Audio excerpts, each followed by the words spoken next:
Scrappy Peeps, Suzanna here today to share with you my latest project for the Scale It Down series with my collaboration with Simone. We are doing sewing for the next 2 episodes. That's our monthly theme, and you can see I stitched around this large photo.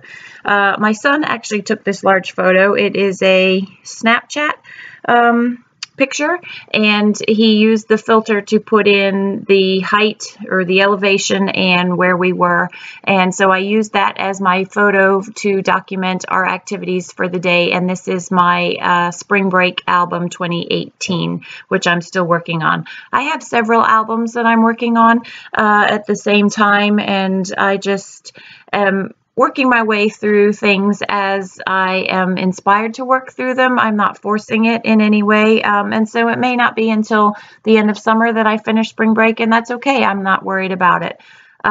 So for me, sewing in a traveler's notebook consists primarily of sewing on something and then attaching it to the book. You can sew directly onto the page. The problem with that is that in a traveler's notebook is that you don't have page protectors, and so you're not sliding pages in and have a covered backside, if that makes sense. You have an exposed, both pages have content on them.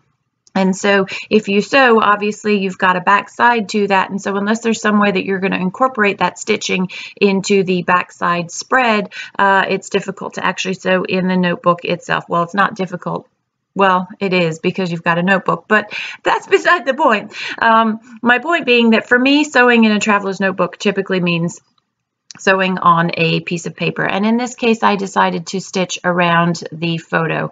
I print at home, and so it's easy for me to. I also use matte paper, which I also think makes a big difference. When I was using glossy paper and sewing, I did find that the foot of my sewing machine sometimes left marks on the photo, whereas it doesn't have such a great impact on a matte paper.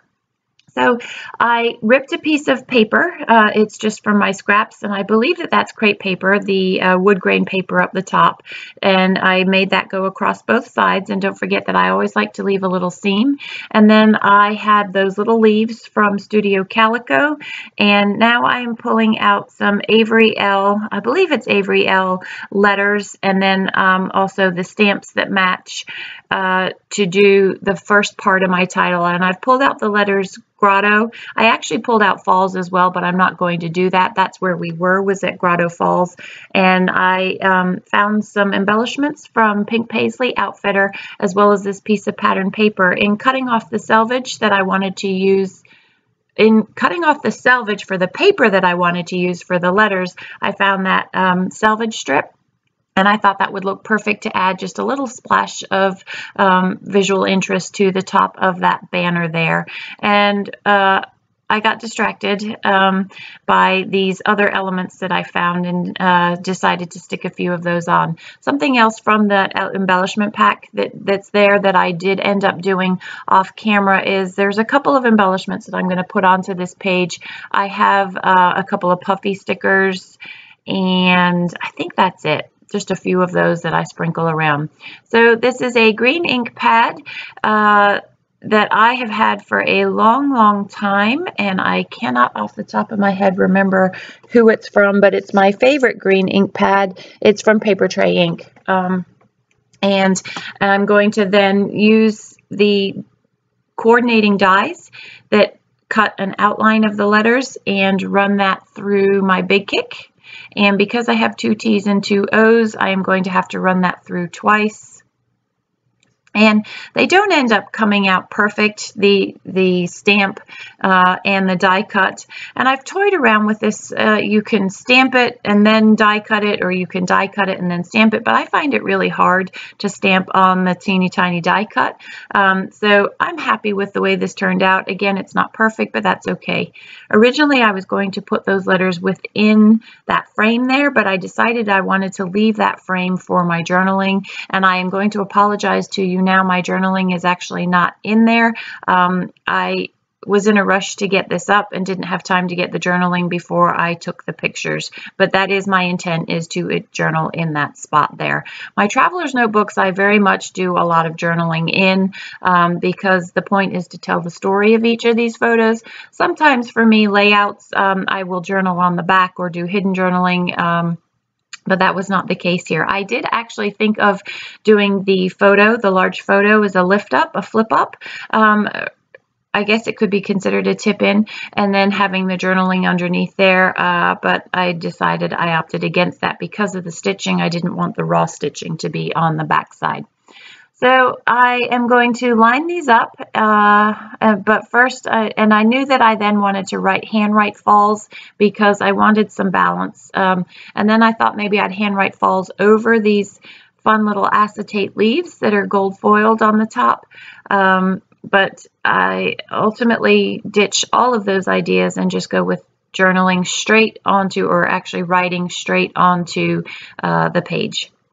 So I'm just going to put a little bit of adhesive at the bottom corner there and then adhere the top, because I knew I wanted to, I think I might type my journaling and then insert it underneath that frame there. I may just write directly in there. Sorry about the two little antennae, those little hair wisps that are at the top of the screen there, or at the bottom of the screen. So I'm running the letters through my sticker maker, and as well as the leaves. It's just an easy way to get adhesive down. And then I'm going to get out my centerline ruler and line those letters up so that we aren't doing the typical Suzanna title shuffle there.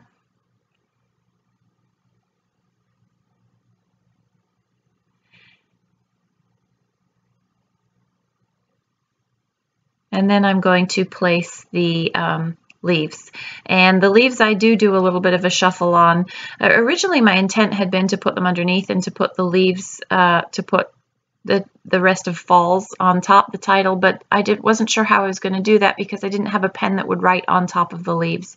So I just practiced. I used some cursive and then lines that went all the way across the page. And then I'm going to get a brown pen.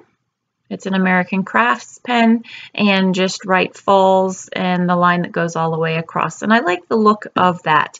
I am going to later on, actually off screen, I am going to put a banner underneath that from Lawn Fawn, and then one of the puffy stickers that I mentioned earlier.